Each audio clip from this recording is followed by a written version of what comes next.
औज़ुबिल्लाहिमिनश्शैतानिर्रजीम बिस्मिल्लाहिर्रहमानिर्रहीम अस्सलामु अलैकुम वरहमतुल्लाहि वबरकातुहू। मेरे अजीज भाइयों बहनों और बच्चों, आज की इस वीडियो में मैं आपको तरीका एक बहुत बड़ा वाकया बयान करूंगा। इसको सुने और सुनकर अपने अमाल दुरुस्त करें।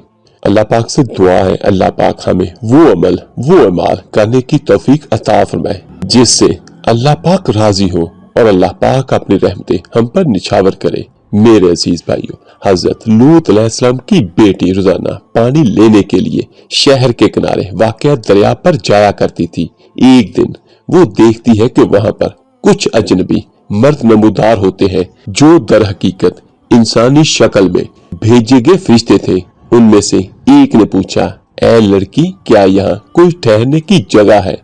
हजरत लूत अलैहिस्सलाम की बेटी अपने कौम के बुरे हालात को याद करते हुए मोहतात अंदाज में बोली, यही ठहरे, मैं पहले अपने वालिद साहब को बताकर आती हूँ।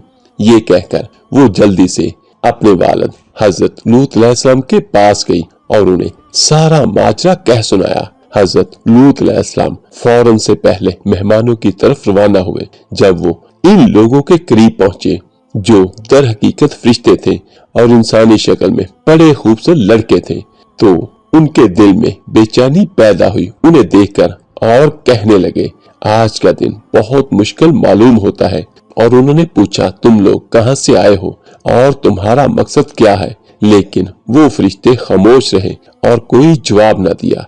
जब उन्होंने हजरत लूत अलैहिस्सलाम से मेहमान नवाजी की दरख्वास्त की तो आप हया और अखलाक के बायस इनकार न कर सके, लेकिन दिल में फिक्रमंद जरूर हुए। आप उनके आगे आगे चलने लगे ताकि उन्हें किसी तरह भी शहर में दाखिल होने से रोक सके। रास्ते में आप अलैहिस्सलाम फरमाते हैं, रोए जमीन पर इस बस्ती के लोगों से ज्यादा बदकार कोई नहीं। उन्हें ये अल्फाज दरअसल अपनी कौम के गंदे अमाल से खबरदार करने के लिए किए थे, मगर उन्होंने नजरअंदाज कर दिया और शहर में दाखिल होने के लिए चलते रहे। हजरत लूत अलैहिस्सलाम मुसलसल उनसे गुफ्तगू का रुख बदलने की कोशिश करते रहे ताकि वो किसी और तरफ चले जाए, लेकिन वो अपनी राह पर कायम रहे। हजरत लूत अलैहिस्सलाम की ज़ौजा की खयानत। जब रात हुई तो हजरत लूत अलैहिस्सलाम अपने मेहमानों को घर ले आए और किसी ने उन्हें आते हुए नहीं देखा, लेकिन उनकी बीवी ने जैसे ही ये अजनबी अफराद देखे तो वो खामोशी से बाहर निकली और अपनी कौम को इत्तला दे दी। ऐसी खबर जंगल में आग की तरह फैलने लगी और बदकिरदार लोग हजरत लूत अलैहिस्सलाम की घर की तरफ दौड़ पड़े। हजरत लूत अलैहिस्सलाम को जब शोर सुनाई दिया तो वो हैरान हुए और सोचने लगे, ये लोग कैसे जान गए कि मेरे पास कुछ अजनबी मेहमान आए हैं। जब वो घर के दरवाजे पर पहुंचे तो हजरत लूत अलैहिस्सलाम बाहर आए और उन्हें आखिरी बार समझाने की कोशिश करने लगे, ये मेरी बेटियां हैं, ये तुम्हारे लिए पाकीज़ा है।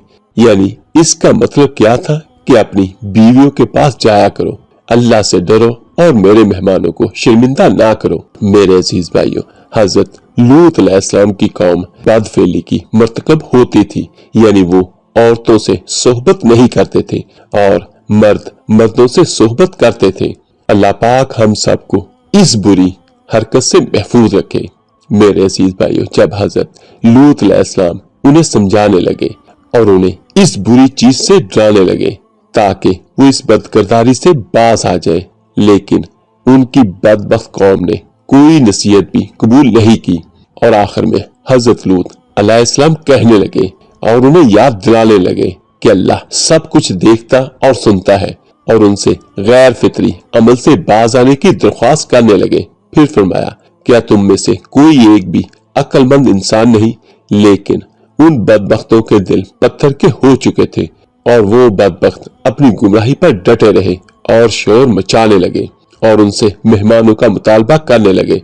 जब हजरत लूत अलैहिस्सलाम ने देखा कि वो किसी तरह नहीं रुक रहे तो बेख्तियार पुकार उठे, काश मेरे पास कोई ताकत होती या मैं किसी मजबूत पनाह में जा सकता। जब उन्होंने बेबसी के साथ ये पुकार की तो उनके अजनबी मेहमान जो दर हकीकत फरिश्ते थे, तो उन्होंने खुद को हजरत लूत अलैहिस्सलाम पर जाहिर किया और कहने लगे, ऐ लूत अलैहिस्सलाम, खौफ न करो, हम اللہ پاک کے بھیجے ہوئے فرشتے ہیں، یہ لوگ تمہارا کچھ نہیں بگاڑ سکیں گے۔ پھر حضرت جبرائیل علیہ السلام نے ایک اشارہ کیا اور وہ تمام بدکار اندھے ہو گئے، جس سے وہ نہ تو آگے بڑھ سکتے تھے اور نہ ہی کچھ دیکھ سکتے تھے۔ میرے عزیز بھائیوں، بہت سارے گناہ ایسے ہوتے ہیں جو ڈائریکٹ اللہ پاک کی پکڑ میں آ جاتے ہیں۔ کچھ گناہ ایسے چھوٹے ہوتے ہیں جو اللہ پاک اپنی رحمت سے معاف کر دیتا ہے۔ ہاں، اللہ پاک جس کو چاہے جب چاہے معاف کر دے، یہ اس کی رحمت ہے، اس کا فضل ہے۔ لیکن یہ بات یاد رکھیے گا کہ ہم کوئی گناہ کریں اور اس کے ساتھ ساتھ ہم یہ امید رکھیں کہ اللہ تعالیٰ ہمیں معاف کر دے گا، یہ بہت بڑا گناہ ہے۔ ہاں، اللہ پاک کی رحمت سے امید بھی ہونی چاہیے، لیکن گناہوں سے بچنا بھی چاہیے۔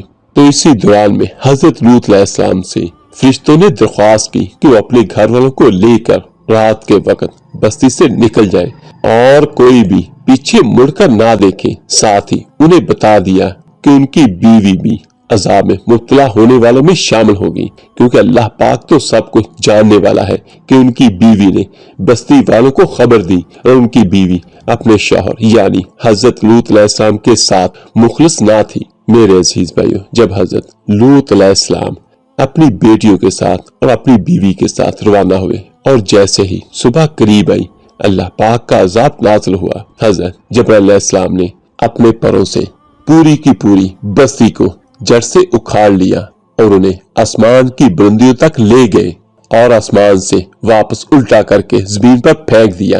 اور اسی دوران آسمان سے انگاروں اور پتھروں کی بارش بھی ہوئی، جو خاص طور پر ان بدکاروں کے لیے مقرر کی گئی تھی۔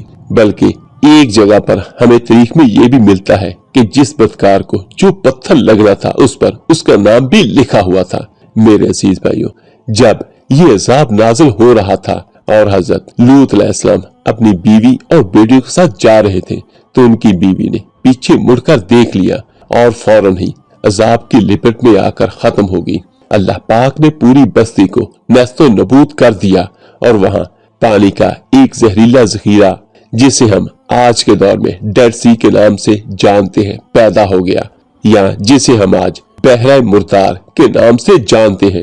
میرے عزیز بھائیوں، یوں بدکار قوم کا نام و نشان مٹ گیا اور زمین سے ہمیشہ ہمیشہ کے لیے ان کا وجود ختم ہو گیا۔ حضرت لوط علیہ السلام اس آزمائش کے بعد حضرت ابراہیم علیہ السلام کے پاس گئے اور انہیں اپنی قوم کی ہلاکت کی خبر سنائی۔ حضرت ابراہیم علیہ السلام پہلے ہی اللہ پاک کے فیصلے سے آگاہ تھے اور دونوں انبیاء علیہ السلام اپنی دعوت کو لے کر آگے بڑھانے لگے۔ میرے عزیز بھائیوں، تاریخ کے ان اوراق سے، تاریخ کے اس واقعے سے ہمیں یہ پتہ چلتا ہے کہ جب کوئی اس جیسا برا گناہ کرتا ہے، بری صحبت کرتا ہے، تو اللہ تعالیٰ انہیں برباد کر دیتا ہے، انہیں دنیا سے مٹا دیتا ہے۔